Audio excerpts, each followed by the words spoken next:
Okay, so in this video, I'm going to talk about that book, not the book completely, but just a concept of it that I found very interesting. I mean, not interesting, very true, at least in my experience. And I think it might help you if you are someone that is not very assertive, or someone that can be aggressive sometimes. The title reads Your Perfect Right, and it talks about it talks about assertiveness and how to become more assertive on a daily basis, become a more assertive and improve your relationships. And be better in general, like just feel better, to reduce the anxiety, reduce the frustration and disappointment, and to reduce the possible destruction, to avoid destruction of your relationships. Um, so there is one particular phrase that I want to talk about in this video, and it's on page 28, page 28, second paragraph. This is the second edition. Second edition, I think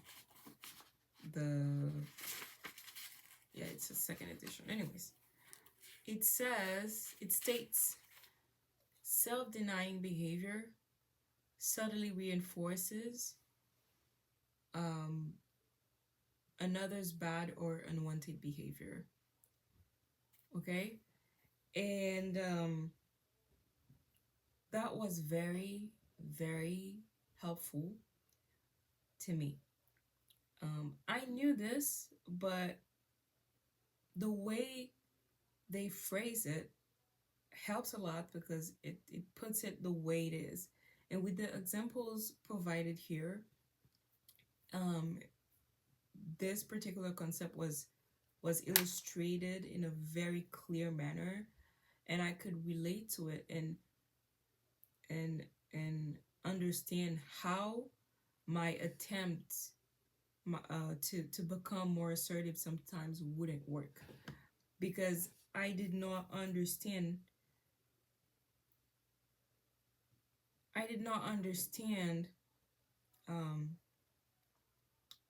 that my attitude about a problem, about a certain behavior, was not necessarily enough to bring a change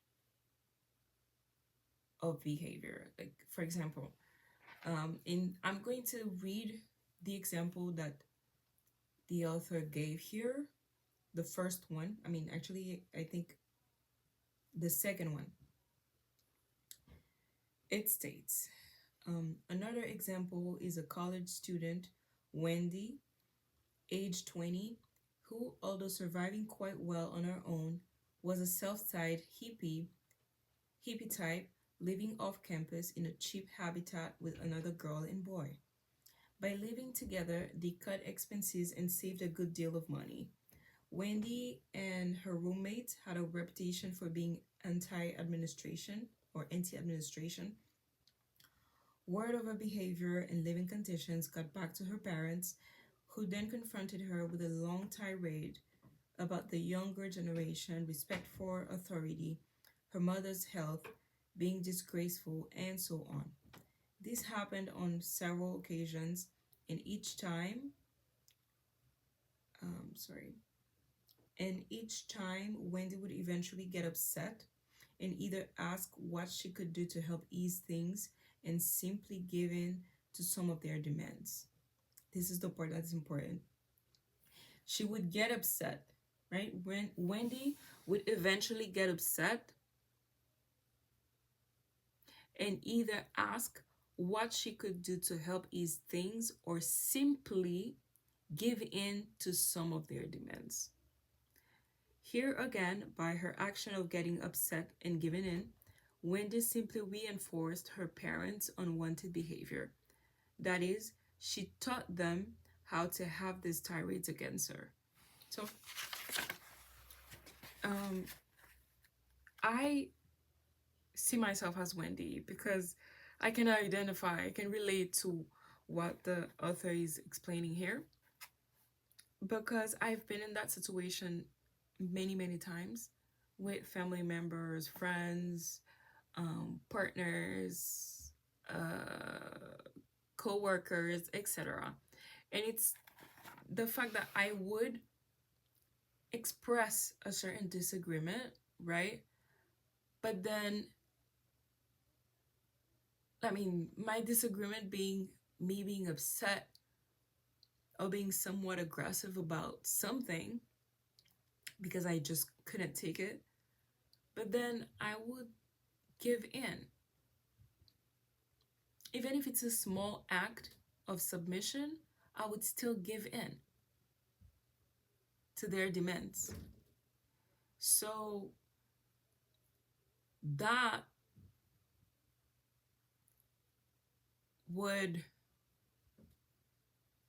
this subtly, silently, right, gradually teaches the people around you that, I mean, how to get you to do things. And they will also not take your emotions very seriously. So you get mad, but you end up giving in. You end up doing what they're asking of you.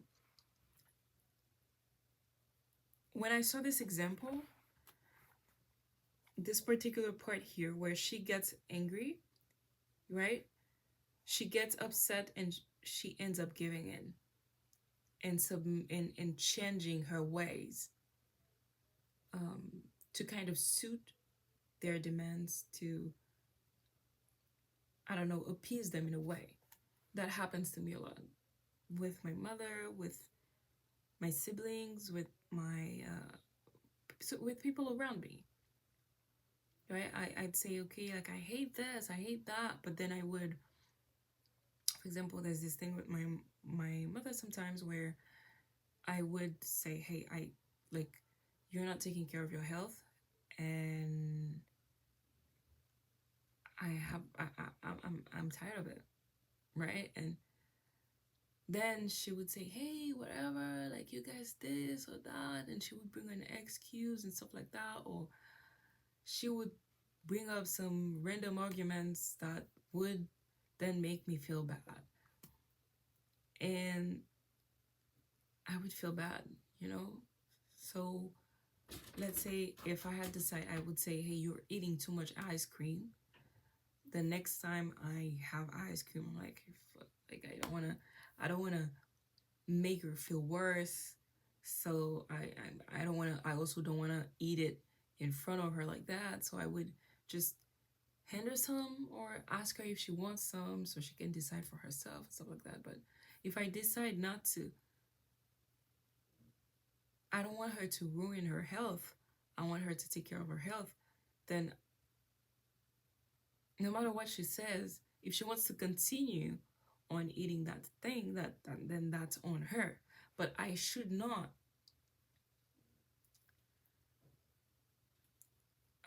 give in and help her do it. You know what I mean? So I find myself sometimes in a weird dynamic where I'm trying to help, but at the same time, I'm becoming upset about a certain behavior, but at the same time, I am perpetuating the same behavior that I don't want to see because I just sometimes I can't.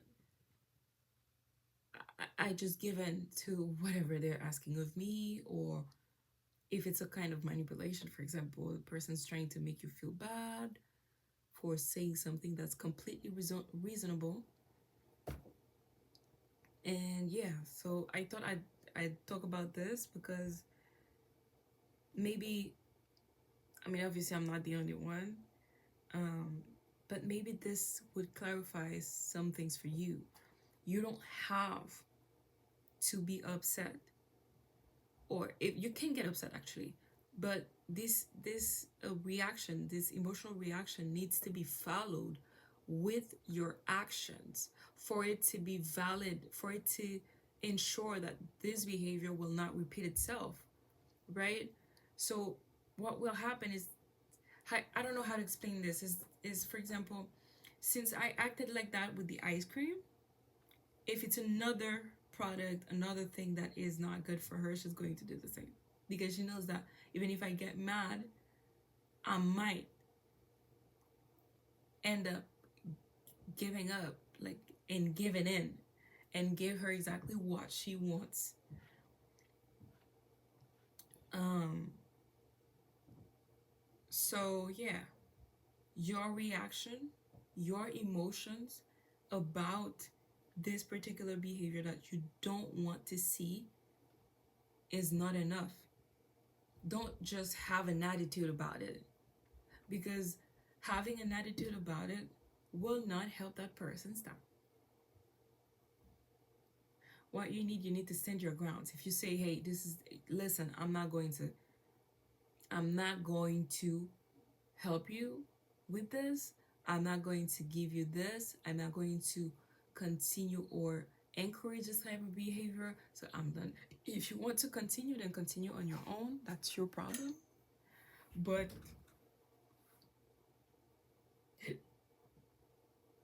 it's important to remember that if you do not want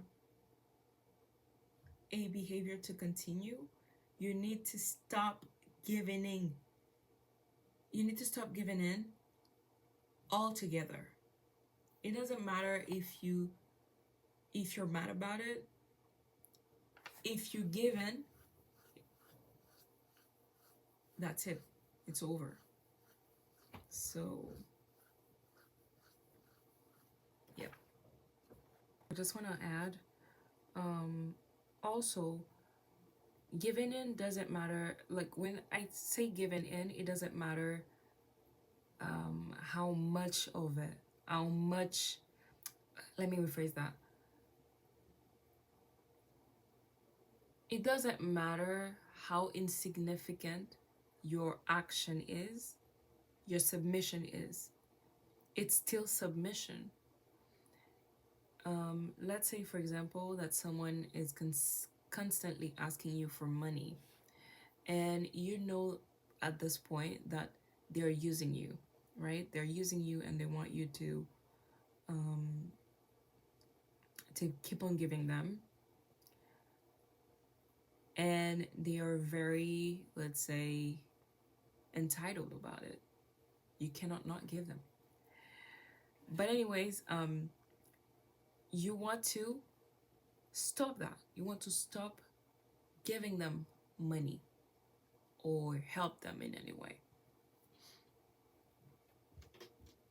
Let's say, for example, you used to give them $20,000. If you give them $20, you still haven't reached your goals, your goal of having them stop asking you for help. Because even if you reduce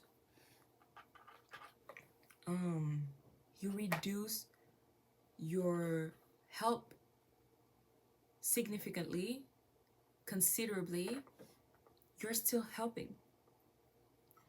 And that $20 may become again 200, 2,000, and 20,000. They may stop. They may stop, but there is no guarantee, because you're still giving in. You're still falling for their trap. That's what it's all about.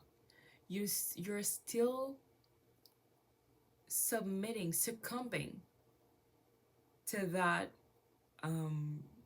trap. So if you want to stop doing something for someone, if you want to stop helping, if you want to stop whatever it is, just stop altogether. This is the best way to ensure that this person is not coming again. If they come and they realize every time you just won't give, then you best believe at some point they're going to stop. But if you give and you reduce, you reduce, you reduce, you reduce, you reduce, you reduce, you reduce, you reduce, it's still, there's still no guarantee that you won't um increase, you know, you won't give them more in the future. So remember, if you don't want a behavior to stick around, just cut it off completely. This is the best way. Stop. Stop accepting it partially. Just cut it off completely.